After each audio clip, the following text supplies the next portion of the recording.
Ana hitung rumaksan wengi teku ayu puto ing lara puto pilai kabeh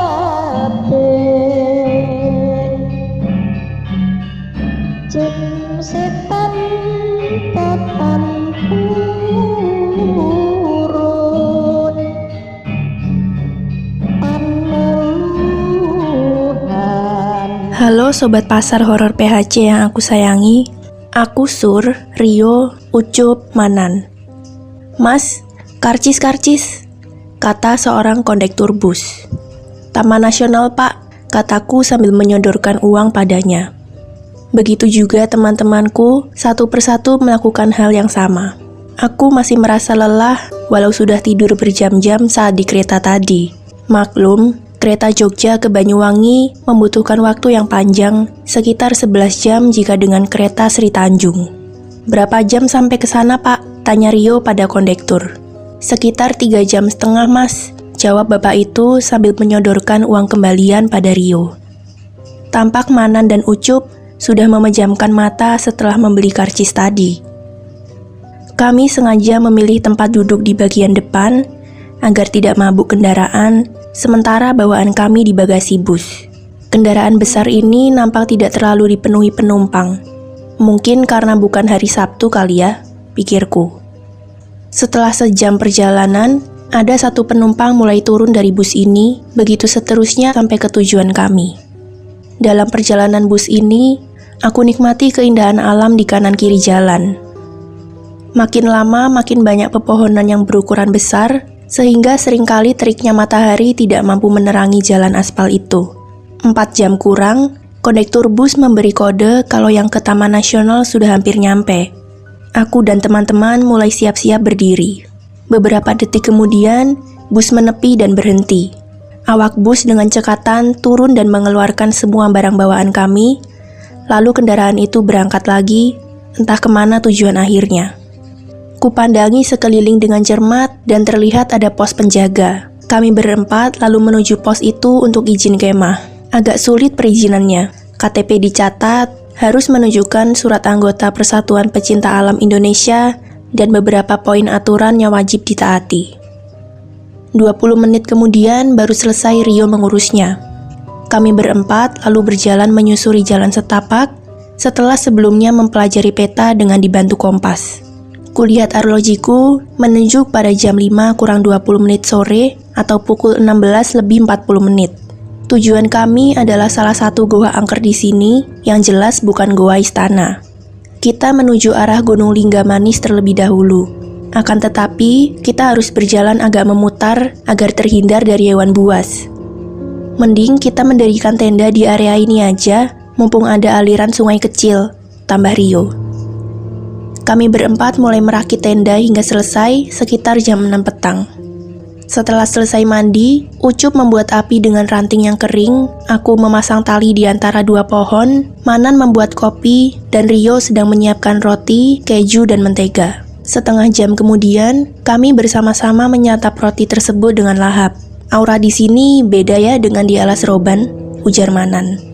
Iya bener Nan, di sini terasa lebih creepy, sautku.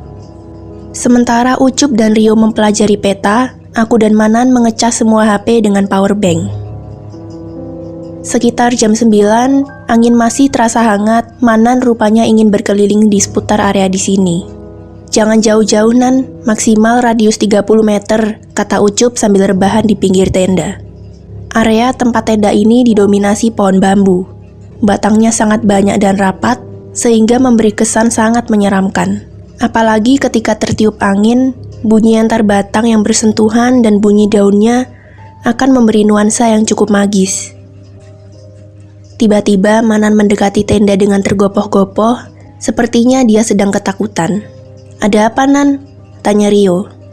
Manan menerangkan, ketika sedang menghafal pohon-pohon yang ada sebagai tanda biar hafal kalau balik, Terlihat sosok tinggi besar, hitam legam, matanya seakan menyala jingga, muncul dari balik rimbunan pohon bambu. Dan yang membuat makin menyeramkan, sosok tersebut menggeram sambil menunjukkan taringnya yang panjang. Setelah agak mereda ketegangan Manan, Rio bilang saat ingin mengeksplor area, lebih baik bareng-bareng saja. Malam makin larut, dari kejauhan ku dengar suara binatang malam saling bersautan.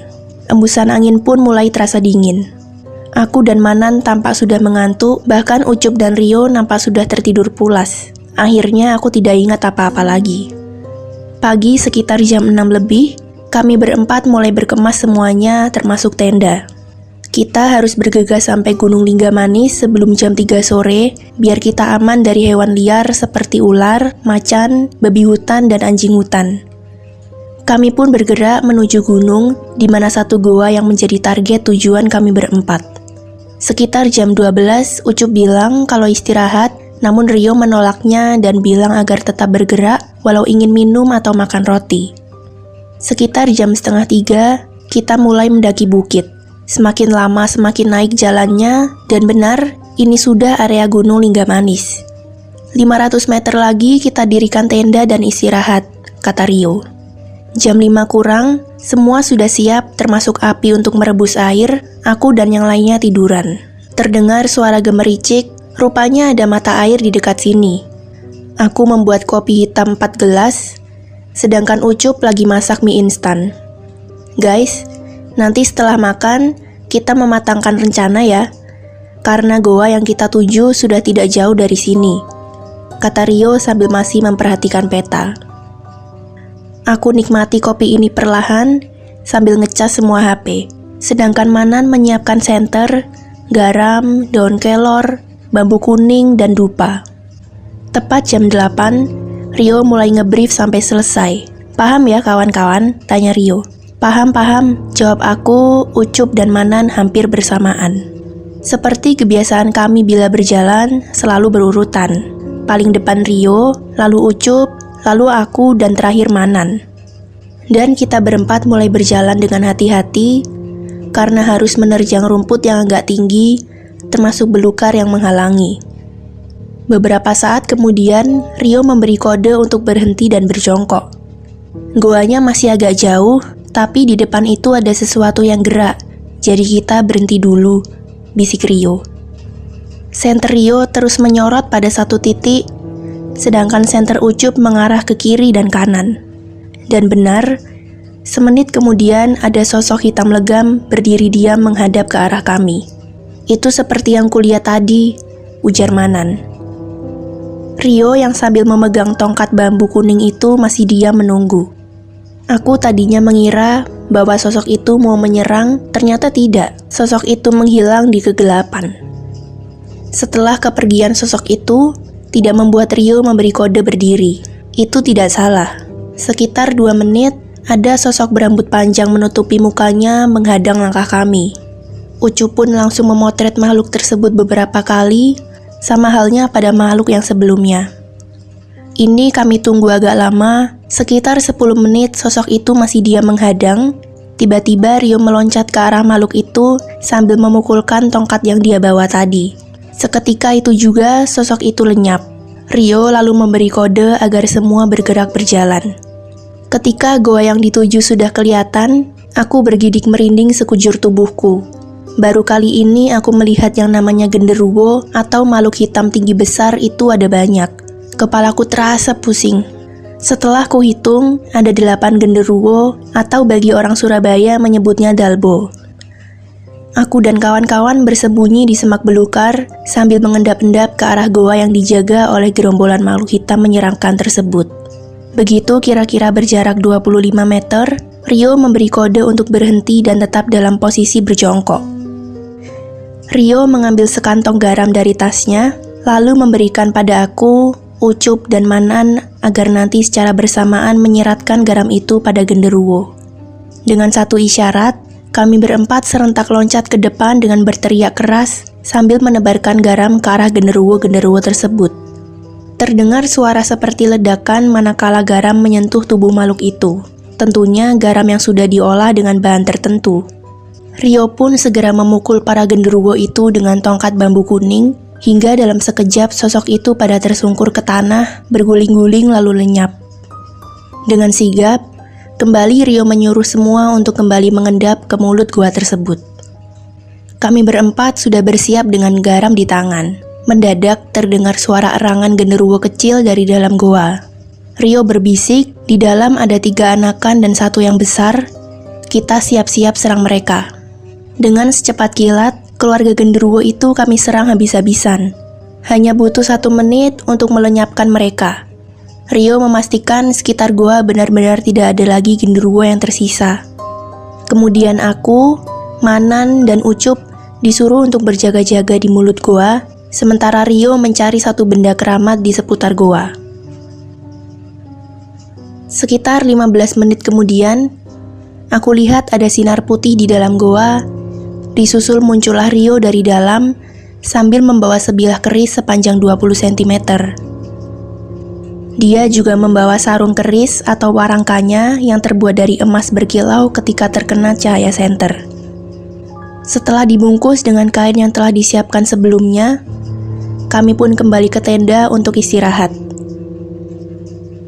Paginya sekitar jam 6, satu persatu bergegas mandi di mata air di seputar goa. Aku menanak nasi, Rio membuka kornet dan menggorengnya, lalu Ucup memasak mie rebus, sementara Manan menyeduh kopi hitam. Sambil makan, Rio menjelaskan kalau keris itu bernama Dewi Trisi dan sudah lama dikuasai gerombolan genderuwo. Kita akan cari 2 keris lainnya. Keris-keris itu bernama Dewi Dasih dan Dewi Nasti. Jika sudah genap 3 keris kita ketemukan, maka selanjutnya akan bertemu dengan siluman Gayatri.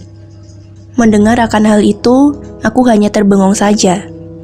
Berikutnya tujuan kita adalah goa di sebelah selatan goa yang tadi. Kalau goa istana itu sebelah mana? Tanyaku. Sisi timur dari sini, sekitar 9 km jarak ke sana, kata Rio. Waktu tidak terasa sudah jam 9 pagi. Setelah semua barang bawaan siap, kami berangkat menuju goa kedua yang terletak di sisi selatan dari tempat sekarang. Singkat kata, seputaran jam 1 siang, aku dan teman-teman sudah tiba di lokasi yang Rio pilih. Satu lokasi dekat sungai kecil dan berjarak kurang lebih 500 meter dari tenda ke goa. Pemasangan tenda langsung kami kerjakan, dan selanjutnya kebutuhan lain juga kami siapkan semua, misal tempat menjemur pakaian dan handuk, ranting kering, dan lainnya. Tidak disangka-sangka, Manan tiba-tiba tidak sadarkan diri di depan tenda. Aku periksa nadinya, memang denyutnya di atas normal, tapi suhu tubuhnya masih di batas normal. Aku dan Ucup rebahkan tubuh Manan di dalam tenda, aku beri selimut dan di telapak tangan dan telapak kakinya aku oleskan minyak kayu putih. Sedangkan Rio tampak sedang berdoa.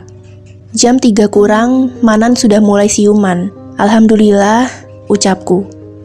Sebentar kemudian aku pegang keningnya, terasa ada peningkatan suhu badannya. Aku bergegas mengambil handuk kecil, lalu aku basahi air, kemudian aku letakkan di dahi Manan agar suhunya bisa cepat turun. Di tas juga sudah tersedia obat penghilang rasa sakit, obat sakit kepala, obat flu, obat sakit perut, termasuk vitamin. Setelah Manan menengguk teh hangat yang kubuat tadi, lantas aku tanya dia, "Nan, gimana rasanya badanmu? Ada yang sakit?" "Kepala aja yang sakit, Sur," jawabnya singkat. "Oke, minum obat dan vitamin ini ya, Nan. Ini air putihnya," kataku sambil menyodorkan obat, vitamin, dan air mineral sebotol.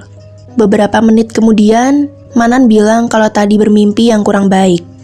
Lalu dia melanjutkan ceritanya.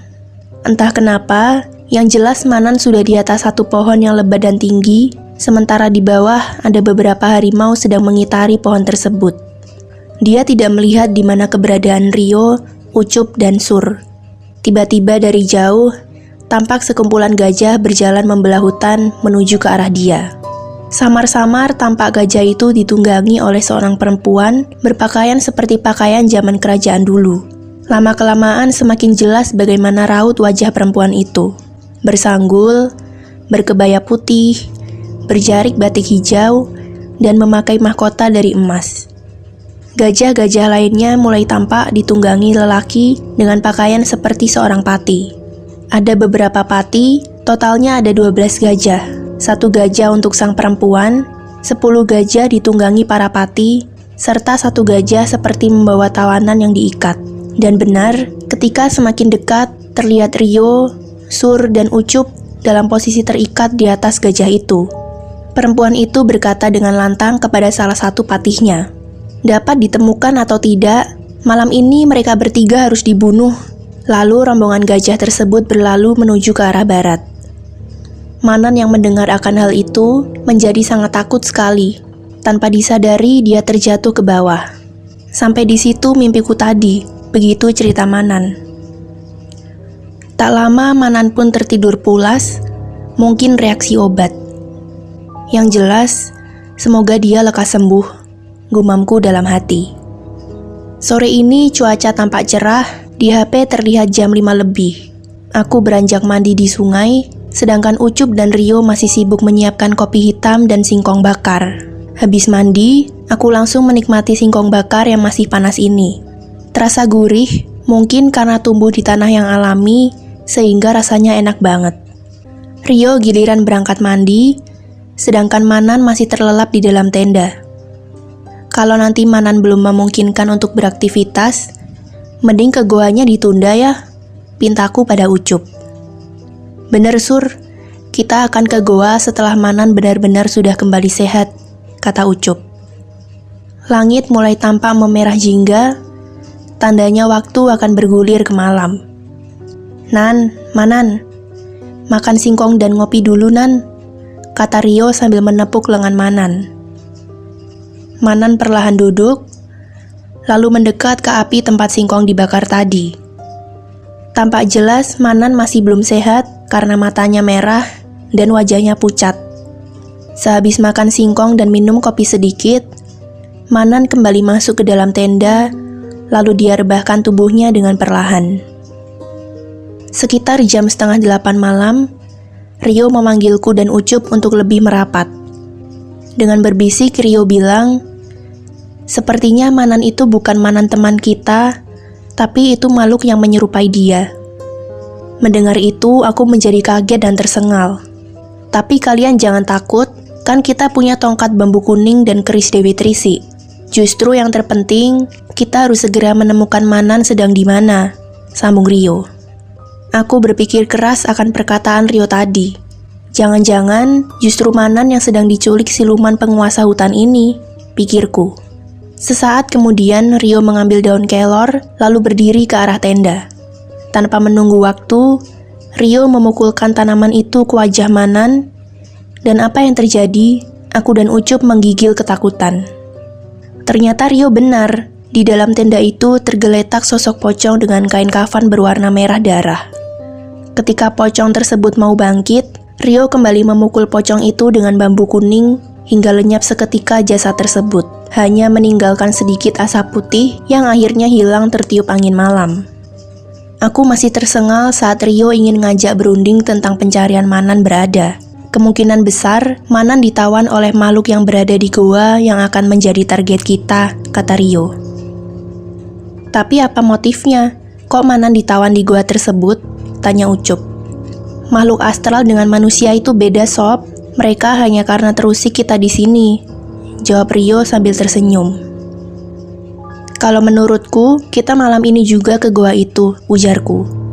Rio bergegas menyiapkan garam yang sudah diramu dengan bahan tertentu, lalu daun kelor, keris, tongkat bambu kuning, dan kain untuk membungkus keris yang kedua nanti.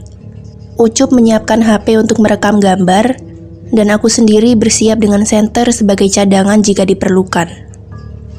Tepat jam 9, kami bertiga berangkat menuju goa yang kedua.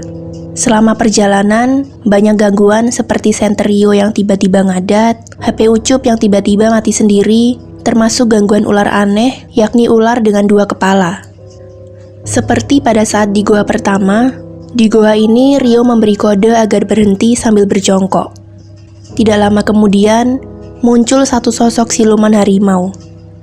Ukuran badannya sangat besar, 4 kali ukuran harimau pada umumnya.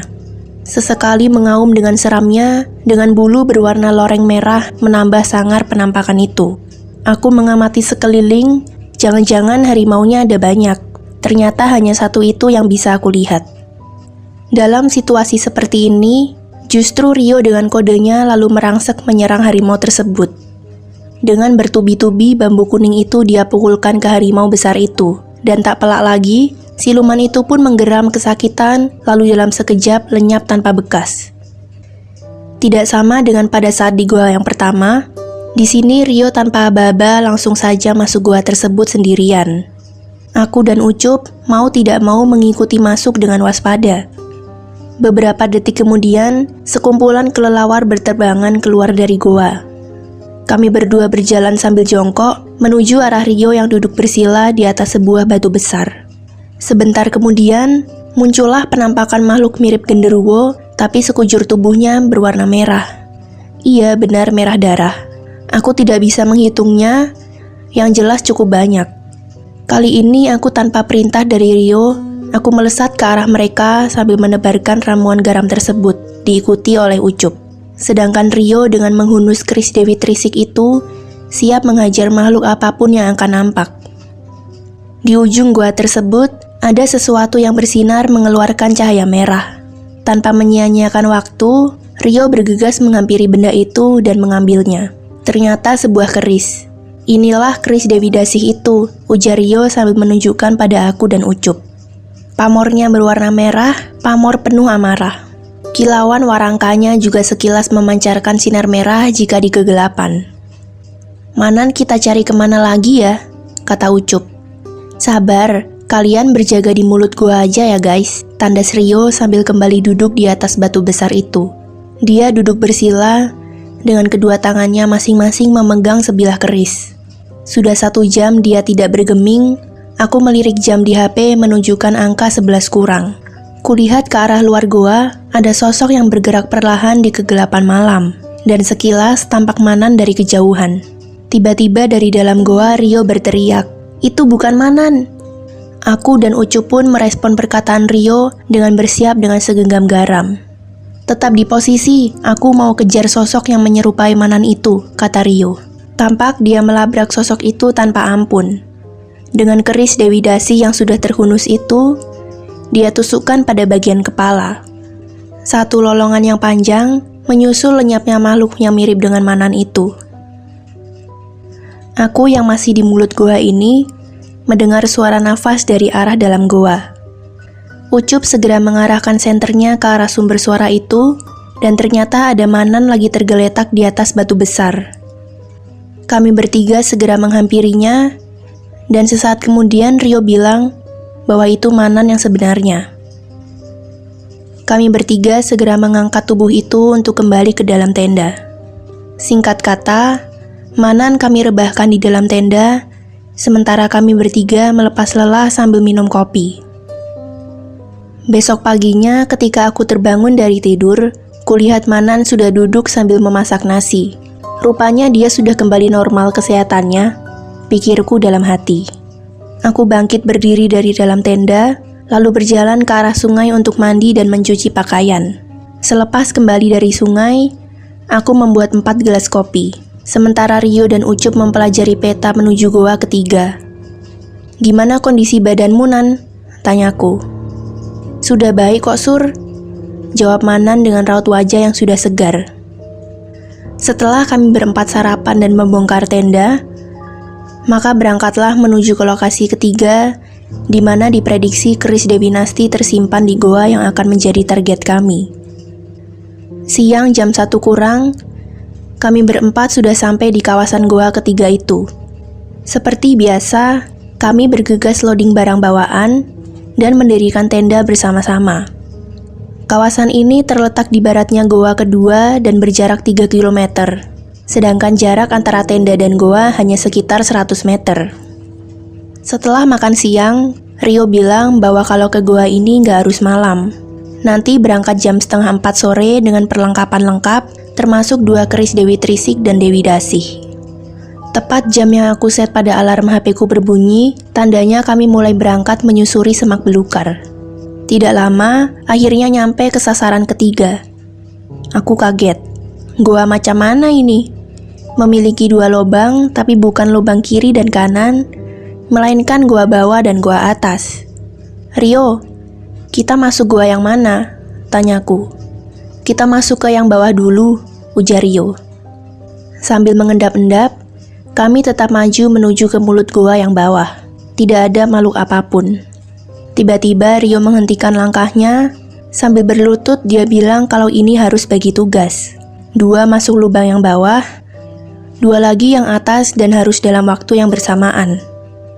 Sur, kamu bawa keris Dewi Trisi, aku yang bawa keris Dewi Dasih, kata Rio. Aku dengan Manan masuk yang di atas, kamu dan Sur masuk yang di bawah, kata Rio pada Ucup. 1, 2, 3, kami serentak masuk. Di depanku terlihat ada perempuan berambut ular. Langsung saja aku tusuk dengan keris yang kubawa ini, sementara Ucup menyiratkan garam ke arah siluman perempuan itu. Tak pelak lagi, teriakan kepedihan keluar dari mulut siluman itu dan sedetik kemudian hilang dalam sekejap.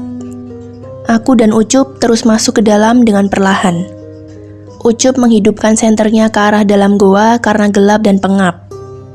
Di depan tampak ada tumpukan batu yang menaik. Sepertinya ini akses menghubungkan ke goa atas. Kunaiki batu itu selangkah demi selangkah sampai ke ruangan di atasnya, tapi tidak kutemukan Rio dan Manan. Aku putuskan mending kembali ke bawah saja, sesuai dengan kata-kata Rio tadi. Sesampai di luar goa, aku bersiaga di situ dengan Ucup sambil menunggu 2 teman lainnya yang di atas. Dan tidak lama, Rio dan Manan muncul kembali di goa atas. Setelah mereka turun, Rio bilang kalau misi yang ketiga ini tidak ada kendala sedikit pun sambil menunjukkan sebuah keris Dewi Nasti yang panjangnya sekitar 30 cm. Lebih panjang dari kedua keris sebelumnya. Pamornya sangat luar biasa. Terasa begitu dingin dan damai ketika memegangnya. Akan tetapi jika dihentakkan ke sesuatu di depan kita, akan mengeluarkan sinar biru dan menimbulkan ledakan ketika sinar tersebut menyentuh sasarannya, mirip dengan laser. Kita kembali ke tenda dulu untuk membicarakan langkah selanjutnya, kata Rio sambil berjalan menuju ke arah tenda kami berada. Jam 6 petang, kami duduk mengelilingi api yang telah Ucup buat. Sambil menikmati kopi, Rio lalu mengatakan rencananya. Karena persediaan bekal telah sangat menipis, sedangkan kita butuh setidaknya 3 hari lagi tinggal di hutan ini, bagaimana kalau kita pulang dulu ke Jogja? Sebenarnya tanggung juga. Tinggal 1 misi lagi menjumpai siluman Dewi Gayatri, penguasa Gunung Lingga Manis ini. Gayatri bukanlah siluman kaleng-kaleng, artinya tidak bisa diprediksi butuh berapa hari lagi untuk tetap bertahan di alas Purwo ini, begitu kata Rio. Dengan perdebatan akan segala kemungkinan yang bakal terjadi, akhirnya dengan berat hati kami berempat bersepakat untuk kembali ke Jogja dulu dan akan kembali lagi ke sini lain waktu. Terima kasih telah menyimak pengalaman kami ini. Salam jabat erat selalu dari tim teleportasi dunia gaib, Rio, Ucup, Sur, dan Manan.